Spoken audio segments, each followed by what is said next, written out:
Hello mga idol. Kami po ay nandito ngayon sa gubat na ito. Gubat, Basakan, na may niyog.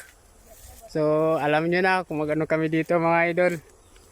Sumisilip-silip kami kung may mga pwede kuhaan. Hindi makita ano. Madilim na hapon na kasi ito mga idol. Saan tayo magdaan? Saan ang daanan dyan, Poy? Ayan mga lads.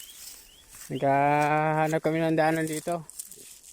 Yung aking brother lang yung nakakalam ng daanan dito kasi sila lang dito lagi ang pumupunta eh. Uy, muntik na ako nadulas ah.